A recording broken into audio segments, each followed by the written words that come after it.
vocês. Estou aguardando com ansiedade a participação de vocês aqui no Troca de Passes desta quarta-feira, que está começando agora, depois dessa classificação, ufa, heróica, né? Muita festa na Neoquímica Arena. Primeira festa pela apresentação de Memphis Depay, reforço internacional, uma grande contratação do Corinthians para essa temporada. E depois a vitória nos acréscimos com gol da classificação aos 51 do segundo tempo do André Ramalho, gol que vai levar o Corinthians às semifinais da Copa do Brasil. Eu tô aqui com Carlos Eduardo Mansur, com Alex, e vamos falar muito sobre os jogos da Copa do Brasil. E também teve Campeonato Brasileiro hoje, o Internacional venceu o Fortaleza. Fortaleza tinha a oportunidade de terminar, né, a noite na liderança do Campeonato Brasileiro. Se vencesse, ultrapassaria o Botafogo, mas o Inter permitiu a permanência do Botafogo na liderança do campeonato ao vencer no Beira-Rio 2-1. Carlos Eduardo Mansur, Alex, meus amigos, que final de jogo tenso para ambas as torcidas, né, do Corinthians e do Juventude, mas a alegria fica apenas de um lado. E o Corinthians se classificou sob os olhos de Depay. Mansur, boa noite. Boa noite, Felipe. Boa noite, Alex, todo mundo que assiste o Troca. Agora, a gente vendo o jogo, assim, salvo o Juventude conseguindo resistir para levar para os pênaltis, em dado momento era difícil imaginar um outro desfecho, né? Era quase um exercício de resistência do Juventude. O Juventude fez muito pouca coisa no segundo tempo, a não ser defender. Para mim já tinha sido o Corinthians melhor time no primeiro tempo e no segundo indiscutível o domínio. Se a gente pensar, é lógico que o Corinthians tem a sua urgência maior no Campeonato Brasileiro, onde ele ainda vive uma situação bastante delicada, vem tentando se recuperar, mas esse jogo, para mim, é uma das melhores versões do Corinthians que eu vi em muito tempo. É difícil me lembrar de um jogo que o Corinthians tenha sido tão dominante durante tanto tempo, permitido tão pouco ao adversário. Primeiro tempo teve alguns momentos em que o Juventude recuperava a bola e conseguia criar alguma instabilidade no meio do Corinthians. O Corinthians usava o Ranieri para sair jogando como um terceiro homem atrás, mas sem a bola ele era um volante. O Corinthians jogou com linha de 4, com o Ranieri como um volante, mais 2 meias junto a ele no setor central do campo. Mas é difícil lembrar de um jogo que o Corinthians tenha sido tão consistente e tão criativo com bola. Para mim, a chave do jogo estava no uso dos 2 pontas bastante próximos ao Yuri Alberto por dentro, né? Tanto o Thales Magno e o Romero no primeiro tempo, até a saída do Thales, é o primeiro a sair do jogo para entrar o Giovani, permitiam tanto que eles se aproximassem para trocar passe, ou que eles ocupassem às vezes o mesmo lado do campo, liberando o corredor do lado oposto para o lateral, mas permitindo muita jogada de aproximação por ali, assim o Corinthians constrói algumas chances de gol. Para mim, a chave basicamente foi esse funcionamento ofensivo do Corinthians, que foi muito bom no jogo de hoje. Para mim, a melhor versão ofensiva do Corinthians na temporada. Hoje foi uma exibição acima da média do Corinthians, realmente, Alex. O Mansur estava falando aqui, eu estava pensando, não me lembro de um jogo em que um gol do Corinthians estivesse tão vivo a qualquer momento, né? Porque às vezes você assistiu o Corinthians jogar e falava, mano, esse gol não vai sair, só num lance assim e tal. E hoje o gol estava sempre na iminência. Fala, não, vai sair o gol, e os gols saíram, Alex. Boa noite. Boa noite, Felipe, Mansur, todo mundo que está em casa. E se a gente for ver na Copa, ou nas Copas, mas principalmente na Copa do Brasil, o Corinthians tem feito muito mais gols do que no Brasileirão. O Brasileirão parece que traz uma tensão, tem trazido. Se a gente for pegar o último jogo fora do Corinthians, que foi contra o Fortaleza, né? Que ele foi melhor que o Fortaleza o tempo todo, e Fortaleza numa chance foi lá e fez o gol. E outros jogos, de repente, que a gente pode pegar com o Corinthians, não que foi brilhante nem nada, mas teve até condição de estar numa pontuação melhor, vamos dizer assim, do que está hoje. Mas o Brasileirão tem sido mais pesado, tem sido mais difícil, mais sacrificante nesse sentido de fazer gol. E é óbvio que um jogo de hoje, assim, se você for ver, mostra realmente uma mão de um trabalho que o Corinthians, quer ou não, ele tem sido consistente. O brilhantismo não, quando o Thales chegou e já começou a fazer gol, mas assim, ao mesmo tempo, não é aquele time que a gente acho que nem tem como criar essa expectativa que um time do Corinthians hoje, ou de antes e hoje também, que fizesse tão diferente. Só que parece que hoje mostrou algo que precisa, lógico, ter sequência para isso, né? Mas hoje foi um jogo, sim, consistente, parece que maduro, numa condição legal. As trocas surtiram efeitos, o segundo gol, se for ver, de bola parada, a maneira que o Coronado, que ele tem toda essa competência de encontrar, e o Juventude de permitir, que o André já tinha cabeçado a primeira bola e a segunda não marcarem ele, mas aí é mérito realmente do Corinthians que acabou enxergando, enfim, é sempre um resultado, com a chegada do do Memphis e do Carrijo, nessa festa, tudo com a maneira que aconteceu, passar de fase em Copa é sempre importante e ele fez por onde passar. Então, quando você confirma isso, para a sequência, a tendência é ajudar. Mas agora o Brasileirão ainda é muito tenso para o Corinthians. Deixa eu fazer o seguinte, então, vamos à Neoquímica Arena, porque lá estão Paulo Andrade, Eric Faria, Roger Flores. E eu tenho a impressão, né, meus amigos, que nas Copas, o clima que o estádio fica envolvido, né, com a possibilidade de avançar mais uma fase, a possibilidade de um título que no Campeonato Brasileiro é impossível, né, acho que deixa o ambiente do jogo também um pouco diferente. O Corinthians tem respondido melhor nesse tipo de partida, né, Paulo? Bem-vindo, meus amigos. Muito obrigado, Felipe Diniz, galera do Troca de Passes, Alex, Mansur. Pois é verdade. Tanto é que até pegando um recorte maior, o Corinthians chegou a 12 jogos sem derrotas na Copa do Brasil, jogando aqui em sua casa. Hoje, empurrado pela torcida, como vocês começaram a analisar, fez um segundo tempo de imposição para cima do Juventude, que trouxe o Corinthians para perto da sua área. E veio a classificação do jeito que o torcedor corintiano gosta, está acostumado àquela coisa, nos acréscimos, no suor. E uma classificação muito emocionante e emocionada por conta do gol marcado pelo André Ramalho. E o Corinthians avança, Roger. É isso. Primeiro, o estádio e a atmosfera toda envelopada de uma forma muito positiva, né? Com tudo que aconteceu até antes. Semanas antes, na grande vitória do Corinthians em cima do Flamengo aqui, no dia que o Corinthians completava 114 anos. Aí, depois disso, as contratações importantes que o Corinthians fez, né? Do Carrijo, do Memphis. Então, hoje era uma atmosfera, desde o início, aí a gente já começou a ver os melhores momentos, né? Muito positiva, que não se traduziu no início de jogo do Corinthians. O Corinthians começou tenso, né? Chegando atrasado, cometendo muitas faltas, picotando o jogo, tirando tempo de jogo dele próprio, porque quem precisava do tempo era o Corinthians.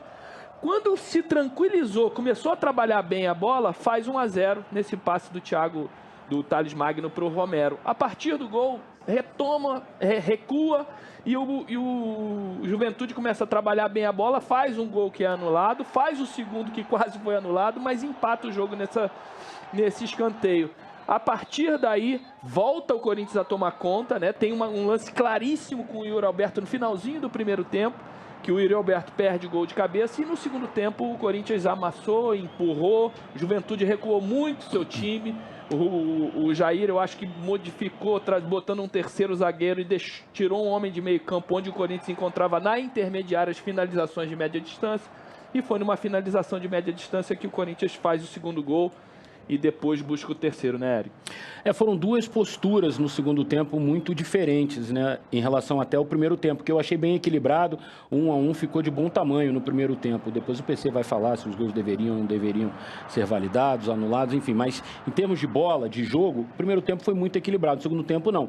A postura do Corinthians foi outra, o time teve coragem de ir para cima, e as mexidas do Juventude, do Jair, elas foram trazendo cada vez mais o Juventude para trás, cada vez mais o Juventude para trás. Aí ele fez um segundo movimento, trocando os dois jogadores de lado do campo, e aí o Juventude até conseguiu sair um pouquinho, mas aí foi justamente no momento do gol do Garro, do gol contra, vindo do chute do Garro. Eu acho até que a bola entraria. Foi uma pena a bola não entrar direto, porque eu acho que o Garro merecia ter feito um gol nesse jogo. Mas olha quantas finalizações. Várias. E o Gabriel, até aquele momento, já era o melhor jogador do Juventude e o melhor jogador em campo, porque o Juventude estava se classificando, né? E aí, novamente, depois do segundo gol, aí só deu o Corinthians. Foi uma questão de tempo para o Corinthians tentar fazer o terceiro gol, acabou conseguindo numa bola parada. A coincidência, esse é o gol que deveria ser do Garro. Eu acho até que a bola entraria, e pela atuação do Garro, o Garro merecia ter saído de campo com um gol, mas tudo bem, o importante é a classificação. A coincidência é que o Corinthians, em Caxias do Sul, veio para São Paulo vivo por conta de um escanteio e um gol de zagueiro do Gustavo Henrique, e hoje confirmou a classificação também por um escanteio feito por um gol de zagueiro, dessa vez o André Ramalho. Mas, como eu disse, a classificação, na minha opinião, foi muito merecida pelo que fez o Corinthians no segundo tempo e pelo que não fez o Juventude no segundo tempo. E foi um dia perfeito, então, para o Corinthians, né? Foi. Da maneira como foi, como o corintiano gosta, com drama, com sofrimento, mas com muita entrega, com muita dedicação e acreditando sempre que a classificação chegaria, e chegou. Agora, só uma outra observação também me chamou muito a atenção, além dessa postura do Juventude na parte final do jogo, como o Juventude não entendeu que deveria marcar o Garro de perto. O Garro teve muita liberdade para transitar dos lados, pela intermediária do segundo tempo. Zagueiro e a saída do Oyama, né? Você tira 3 jogadores, tinham 3, ficaram 2. E esses 2, Jadson, que inclusive fez um belo jogo, o Jadson do Juventude, um belo jogo. E com o Ronaldo. E aí não tinha ninguém para... E o Garro é inteligente, além de grande jogador, é inteligente. O que ele fez? Não vou infiltrar, vou jogar aqui de trás um pouco. Ora ele ia cair para o lado direito, ora cair para o lado esquerdo, ora ele vinha atrás para fazer um lançamento. E ele chegou a chutar 2, 3 bolas perigosas até que conseguiu o gol. O Garro vem sendo o melhor jogador do Corinthians desde que ele chegou ao clube. É um jogador com muita força, com muita técnica, com visão de jogo, bate bem demais na bola. E hoje, mais uma vez, foi responsável por levar o Corinthians para o ataque. E existe um fator tático também que envolve até o crescimento do Rodrigo Garro. Na mudança de treinadores, Diniz, o Antônio Oliveira usava o Garro muitas vezes muito mais perto dos volantes e dos zagueiros, mais afastado do gol. E com o Ramon Dias, ele parece ter liberdade para circular e se aproxima muito da área, muito do gol. Então ele está quase que todo o tempo em condição de finalizar ou de armar as principais jogadas do Corinthians e tem qualidade técnica para isso. Levou um cartão amarelo muito cedo, até exagerado, que a gente está vendo aí, uma falta no João Lucas. Achei que não precisava, mas ele realmente é um jogador que está em todos os locais do campo, pede a bola o tempo inteiro. As melhores jogadas, os lances mais criativos do Corinthians essa noite passaram pelo Garro, pelo pé esquerdo dele. De novo, foi muito determinante para a vitória e para a classificação corintiana. De repente, o Memphis ali das tribunas deve ter olhado e falado, pô, esse cara tem tudo para me consagrar. Dá para dialogar bem com ele. Vou encostar nele para me dar bem, viu, Diniz? E o Thales, perdão, Paulo, Diniz, o Thales Magno vinha fazendo uma ótima partida também. Achei que a substituição teve a ver com uma questão física, porque toda vez que ele largava o lado esquerdo e se aproximava do Yuri e do Romero, o Corinthians conseguia triangular, conseguia tabelar, e aí depois que o Thales saiu, ele abriu o Romero de um lado, abriu o Giovani do outro, o Corinthians mudou o jeito de jogar. Continuou em positivo, mas sem a criatividade do Thales. E o ataque passou a funcionar melhor hoje também do que vinha nas últimas partidas, né? Queria que vocês falassem pra gente, relatassem como vocês sentiram aí do estádio, a recepção da torcida, a festa que foi feita para a chegada do Depay, né, que hoje se apresentou para todo mundo aí. Como é que foi durante o jogo? A gente mostrou algumas imagens das reações dele aos momentos dos jogos. Como é que vocês sentiram daí o calor do público com o holandês? Foi o maior possível desde o início, né? Desde que ele pousou, na verdade, com alguns torcedores do Corinthians já esperando no aeroporto, ainda de madrugada, né? Manhãzinha dessa quarta-feira, depois a passagem dele pelo Parque São Jorge, que é a sede social do Corinthians, a mais ou menos uns 12, 15 quilômetros daqui também, né? Acolhido pela torcida, teve aquela toca a sirene tocando, que é tradicional quando o Corinthians contrata pesos pesados, e depois aqui o desfecho da festa e o tempo todo, até perto da gente aqui, fisicamente, o Memphis Depay ficou numa tribuna que fica acima da gente, da cabine onde estamos nesse momento. E os torcedores se aglomeravam e olhavam ali para cima tal, e tentavam vídeos, fotos, aproximavam as imagens dos smartphones. A jaqueta dele estava ajudando para achar ele. Tava fácil, né? Essa jaqueta brilhosa. Mas é assim, a recepção, muito estiloso. A mais otimista possível. E o Depay teve uma aula turbinada do que é o futebol brasileiro nessa noite, né? Teve um estádio lotado, um jogo emocionante, competição e uma arbitragem horrorosa, confusa do Wagner. Enfim, ele já teve um retrato do que é o futebol brasileiro, uma aula turbo de futebol brasileiro em 90 minutos. A arbitragem, vamos conversar sobre ela daqui a pouco aqui. Já vi que teremos discordância, viu? Já adianto para vocês que teremos discordância. Assim que é bom. Mas deixa eu agradecer aqui, Roger, Paulo, Eric, obrigado pela presença de vocês aqui no Troca de Passes. Bom descanso, meus amigos. Valeu, abração, turma.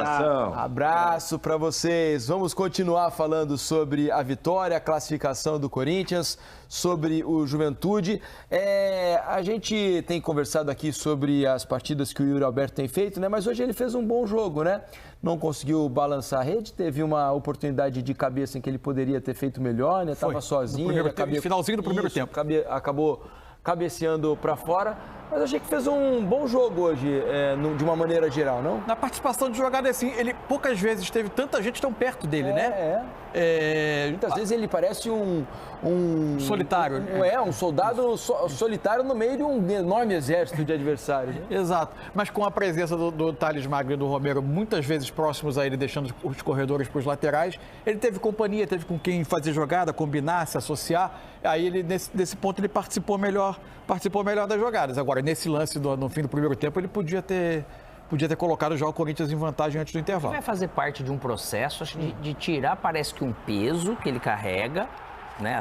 Falando assim, de que a cobrança em cima dele, desse tipo de jogador normal, ela vai ter, mas eu falo, parece que essa questão até de às vezes você perder confiança, é porque você carrega um peso muito grande e às vezes você estava jogando num time, estava muito espaçado, um espaço muito grande, e você precisa ter o trato com a bola, você não é só chegar lá e fazer gol, né? E ele estava de repente sentindo um pouco mais hoje, dessa maneira, de repente até a chegada do Memphis, de outros jogadores, para poder dividir cada vez mais isso, pode ser que venha recuperar um pouco mais dessa leveza para ele produzir mais. Essa é uma dúvida que eu tenho.